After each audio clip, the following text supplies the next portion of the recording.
Your organization defends freedom of speech. Your site details attempts to curtail speech freedoms, particularly related to multicultural policies. Would you prefer there be no immigration to the EU? No, that's not what we're about. We have no position on immigration as such. We simply insist on our right to describe the problems associated with, for example, immigration. So we hold no position on that. What message do you think a guilty verdict for your hate speech trial would send to the European press and beyond? Well, it's a very good question. I don't know. I hope it might be a wake-up call, but I'm not certain. And what message do you think an acquittal would send? I don't know if the press is really up to its job of protecting free speech. An acquittal would send a message to the general public that we can speak freely about matters that concern us. On the other hand, a conviction will put a damp on the willingness of people to speak out. And I fear that is the reason behind this court case. The prosecutor wants to close down criticism of failed multicultural policies that are so evident to most people. You've been a supporter of Kurt Vestergaard since his publication, I should say, of his depiction of Muhammad caused a global scandal. What effect did publishing such cartoons have on media censorship in Europe? I don't know if it's had any effect. I think it's clarified what the issue is. It has made those who are in favor of free speech more vigilant and determined to protect it, and it's made the foes of free speech more determined to crush it.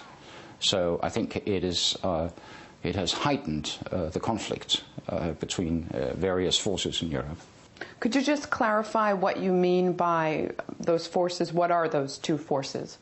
Well, we have a sizable number of people in the country that are for multiculturalism, and particularly in what I would call the ruling class of the country. It is determined that our future belongs to perhaps not democracy as we knew it, but to some alien power that they want to protect. And it has to do, of course, with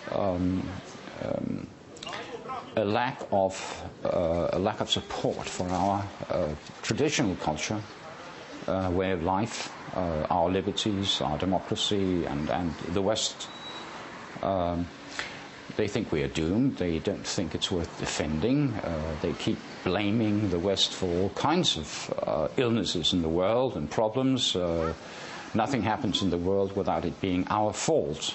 So there is perhaps perhaps a third of the population would tend to think that way. I think a majority is still in favor of our way of life, our democracy, equality between the sexes, free speech, etc., freedom, in short. So these are the forces that are against each other now, fighting it out. Unfortunately, most of the press is on the side of the enemies of freedom, I would say. Why would the European press react that way? Well, you have to remember that 9 out of 10 journalists in the country come from the same schools, have the same ideology. Journalists in my country are also very well paid, probably better paid than, for example, university professors and other people. It's a very lucrative job to be a journalist. They practically all think the same. They might as well be a political party. I mean, being a journalist in this country is not really a profession. It's more a political persuasion and an ideology. So we have very few journalists and very few media, mainstream media, that would really take on the fight for free speech. So many people associate Europe with liberal values, with freedom of speech. Your website, though, depicts details, I should say, pressure of critics of radical Islam and how they've been pressured by authorities to curb what they want to say about it. Could you detail some of these cases? Well, we have highlighted, for example, the case of Geert Wilders. As you mentioned, we have very much highlighted the case of Kurt Westergaard, the Swedish artist Larsem Hedegaardem, recently the case of Elizabeth Savage-Wolf from Austria.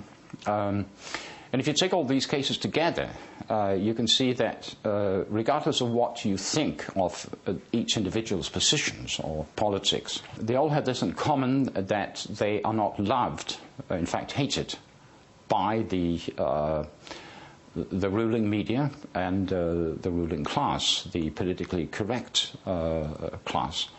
It seems these days that anyone who stands up against the ruling ideology is targeted and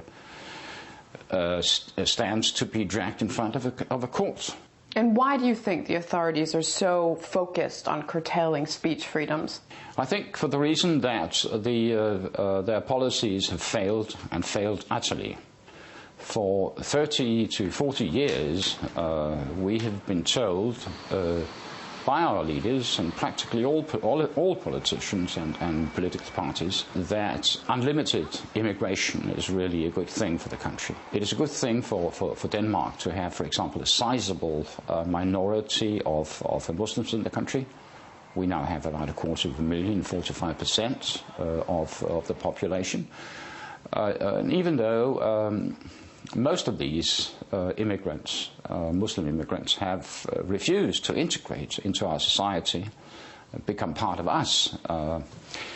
We've constantly been told that this is an enrichment of the country.